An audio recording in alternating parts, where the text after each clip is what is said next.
There is a heaviness to the word responsibility that I've carried in my chest for most of my life. It sounds noble when we speak it aloud. To be responsible is to be solid, dependable, respectable. It carries with it the quiet pride of being the one others can lean on. For years, I let that word shape me. I let it carve out my posture, harden my voice, weigh down my calendar. Responsibility became my identity. But with time, I discovered what no one warns you about. Responsibility is double-edged. It is the load that steadies you and the same load that can slowly erase you. I wore duty like armor, and for a while it protected me. It gave me a role, a reason, a script to live by. But one day I realized that the armor had grown so heavy it had become chains. The thing that once made me strong had begun to bind me, to suffocate me, to devour me from the inside. I think of late nights in office towers, papers stacked so high they leaned like cliffs ready to collapse on me. My inbox glowing with urgent red flags, the phone buzzing endlessly, my own body begging for rest. And me, still there, insisting I could handle it, insisting I must handle it. The chair pressed into my back, my shoulders locked forward, my chest tight. I would finally leave, exhausted, driving through suburban streets slick with drizzle, streetlights blurring in the wet glass of the windshield. I told myself I was strong because I carried so much. I told myself I was noble because I never dropped the load. But the truth was harsher. The carrying was erasing me. That is the contradiction I want to bring into the open. Responsibility grounds us, yes. It roots us in care, in meaning, in relationship. But it can also bury us alive. It can hollow us out until only the shell of duty remains, smiling, nodding, reliable, while the person underneath is gasping. So I ask you, as I have had to ask myself in the quiet hours of the night, when does carrying others keep us from carrying ourselves? The lie is subtle. It says, more responsibility is always better. To say yes is to be good. To sacrifice yourself is to prove your love. To bend under the load is to show your strength. We swallow that lie so easily because it dresses itself in honor. No one criticizes you for being too dependable, too self-sacrificing, too hard-working.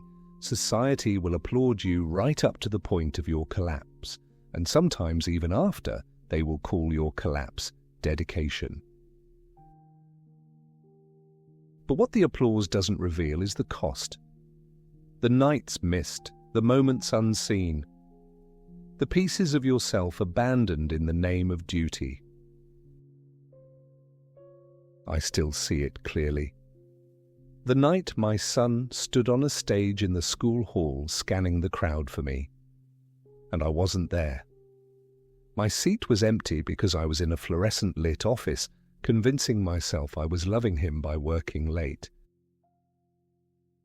I told myself it was for him, the roof over his head, the food on the table, the future I was building. But in that moment, all he wanted was my presence, and I had traded it away for paperwork. That is the trap.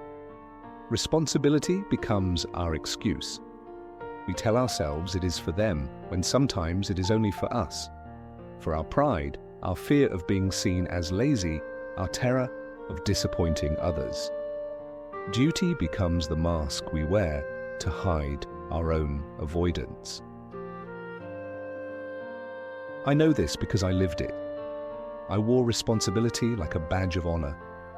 People praised me for being reliable, for always saying yes, for never dropping the ball. And I enjoyed that praise. It confirmed my worth. But slowly, silently, the cost mounted. Each yes took a piece of me.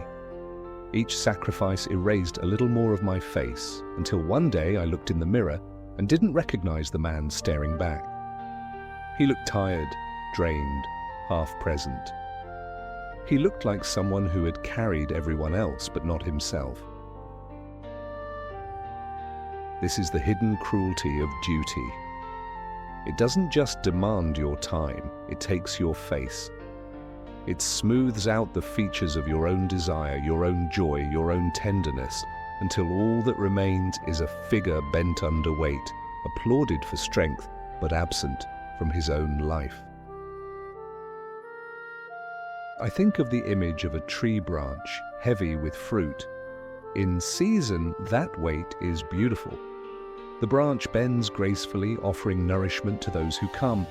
But if no one relieves the weight, if no balance is given, eventually the branch snaps, the fruit scatters, wasted on the ground. The very abundance that once seemed noble becomes the source of destruction. That was me. Proud of my load, unwilling to admit the crack spreading silently through the wood of my life. By the time I heard the snap, it was too late. People say responsibility makes you strong. Yes, until it erases you. Responsibility should reveal who you are. It should allow your character to shine, your presence to deepen. But lived without balance, responsibility becomes cruelty, not strength. It devours, it hollows, it blinds you to what matters most. The truth is simple, though it took me years to learn. Duty can nourish or devour. It depends on what you let it take. And when I finally faced that truth, I realized something devastating. I had mistaken erasure for love. I had mistaken absence for sacrifice. I had mistaken exhaustion for virtue. Duty can be armor, but armor, worn too long, can become cage. And if you are not careful, the very thing that steadies you will erase you from your own life. There is one memory I return to whenever I speak of duty, and it still stings even after all these years. It was an ordinary Thursday evening, one of those nights where the clock seemed to mock me with its steady ticking. My son had a school play, and he had asked me, weeks in advance, to be there. He had practiced his lines at the dinner table, rehearsed in the living room, his voice wobbling at first, then growing with confidence. He wanted me to hear him. He wanted to look into the crowd and see his father's face. But when the evening came, I was not in the crowd. I was at my desk. Papers were spread before me, urgent deadlines flashing across my inbox. I told myself it mattered, that I was providing for him, that this sacrifice was for his sake. I even whispered it to myself as if it were a prayer. This is for him. He'll understand one day. But even as I said the words, something inside me knew it wasn't true. What my son needed was not a father who could provide, but a father who could be present. And I chose duty over presence. I remember the silence of the drive home that night. The rain streaked the windshield, and the wipers dragged back and forth with a kind of weary rhythm, almost mocking me. I imagined him scanning the hall, eyes searching for me, finding only an empty chair, my chair. I gripped the steering wheel tighter, as if clenching my hands hard enough could undo the absence, but nothing could. Some absences cannot be repaired. I missed many things during those years: bedtime stories, dinners at the table, small conversations that would have taken only minutes but held a lifetime of intimacy. I thought that carrying the weight of duty excused me from those absences. I thought it made me noble, but what it made me was invisible. The body can be in a house without the heart being there. And I see now that there were seasons where my body was at the desk, at the meetings, in the traffic, but my life, the pulse of it, the tenderness of it, was elsewhere. Responsibility had become my alibi, and it gave me a socially acceptable reason to abandon myself and those I loved. There is another memory too, less dramatic, but just as haunting. I was sitting in the car late at night, parked outside the office after another long day.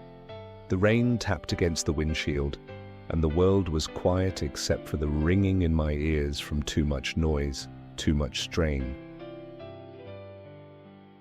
I was too tired to move, too tired even to drive home. My hands lay flat against the steering wheel, numb. And in that moment, I realized something terrifying. I had carried so much for others that I had no idea who I was carrying inside myself anymore. It is possible to be so responsible that you vanish. And yet here is the cruel twist. People around me praised me for it. Colleagues admired my work ethic. Family admired my reliability. Friends admired my dependability. But no one saw the erasure happening under the surface. Responsibility makes you look strong on the outside while hollowing you out within. That is why I say it again. I wore duty like armor, and one day I discovered it had become chains. The more I reflect on those years, the more I see the double edge of responsibility. It is not evil. It is not poisonous by nature. Responsibility is what grounds us in care, what connects us to others, what roots us in meaning. Without it, life would drift, relationships would collapse, promises would mean nothing. Responsibility is what steadies the branch so fruit can grow. But left unchecked, it can also be the weight that snaps the branch. I once believed the lie that duty always ennobles, that the more you carry, the better you are. But life has taught me otherwise. Duty without presence is not noble. It is cruel. It is self-cruelty first, and eventually it becomes cruelty to those you love, because absence disguised as sacrifice is still absence. There is a way responsibility deceives us. It wears the mask of love. We tell ourselves we are working late for them, sacrificing sleep for them, saying yes for them. But often it is not love that drives us. It is fear. Fear of letting others down. Fear of being judged lazy. Fear of being seen as inadequate. Duty becomes fear in costume. And the more we bow to it, the more we disappear. I have learned this. Responsibility should reveal who you are, not erase you.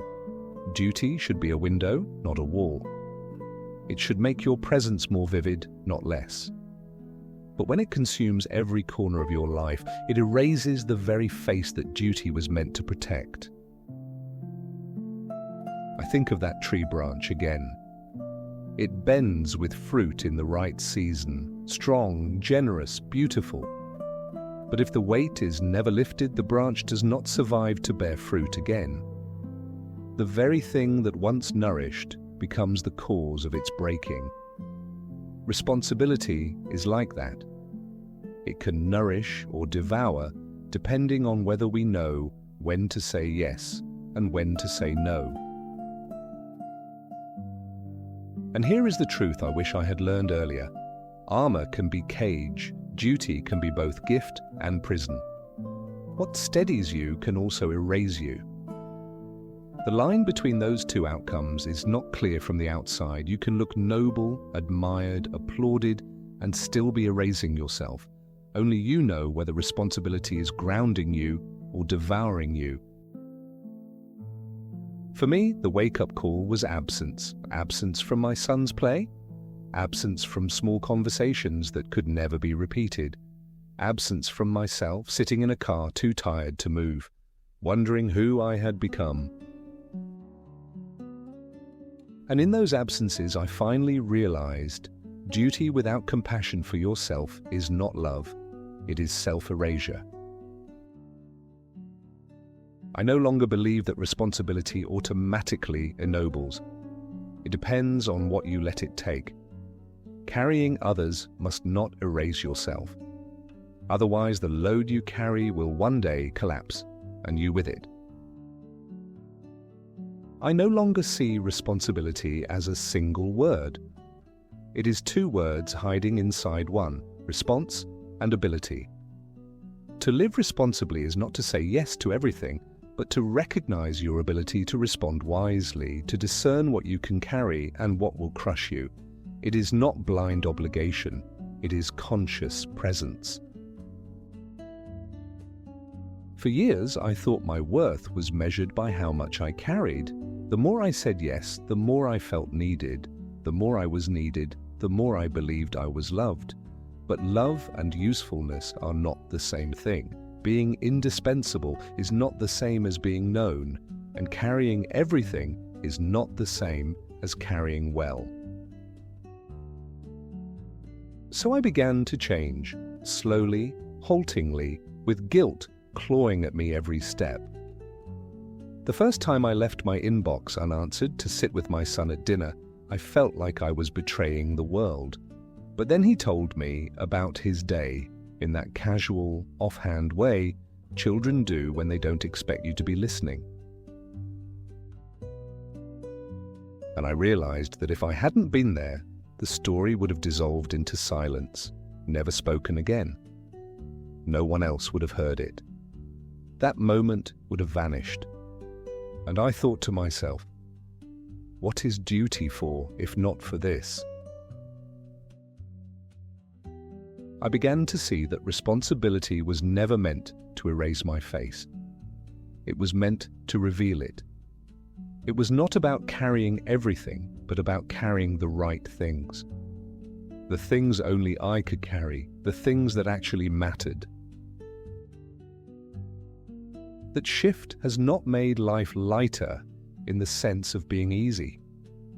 There are still bills, still obligations, still the weight of being depended on, but the weight is different now. It no longer erases me. It anchors me. It roots me without burying me.